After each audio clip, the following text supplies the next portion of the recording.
nous ndonwedo Mauka sonda nous tendeme. Le bonana we si lo tende me asi hudi anovi. Mwelo ime biton hein.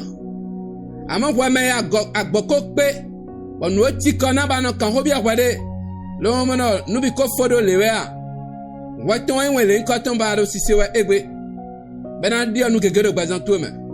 Kwa ba do ra santa won mi mede ba na hode ba mau na se de gbe to e.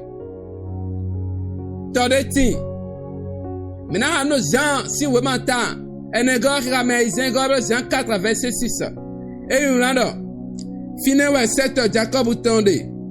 Jésus do fine jewe gan wewe memo. Nous ti koni. Bo egbabo jijon torto. Tode ti.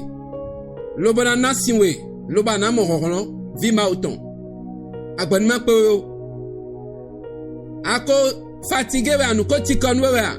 Bagbo pe biwe a enen ma ita bade bunu wo Christ resuo nu ati koni wedenu nu do motio to de ti lo bo te pon we nu ti konu e ba pon kaka bo no gba me e va unu mi somo majodo maleko to de te pon we ba nu ti konu ananote lo bana nu si lo to mon katonto we sivana mewe do keze a Ziflu kana dodo de zame ado Jesus sin koma.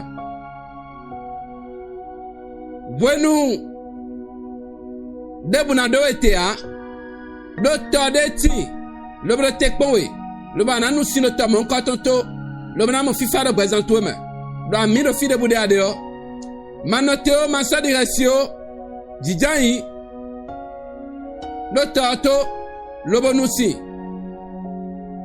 do tiene ananuo aito na vivre bana mo nukun jagbato bo si volontaire hun lo bo sin bonde buo zifru na te do bonde buro zameo e na wande bu nutotu ya toturo nouveau donato sin toro nouveau lo ba na nulo bo dagbe na beru prezanto me lo jesu sin ko me ko dede adi nunu de lenkoton do na tiere prezami ton dio la ami do commentaire me bo partager à nos autres bo abonner voir nous chaîne ora santa ton lo no hongbe tegba na mo de ho le nkoton le lo ba na bi onu gegere gwazon to ma lo jerusalem ko me ho dede amen.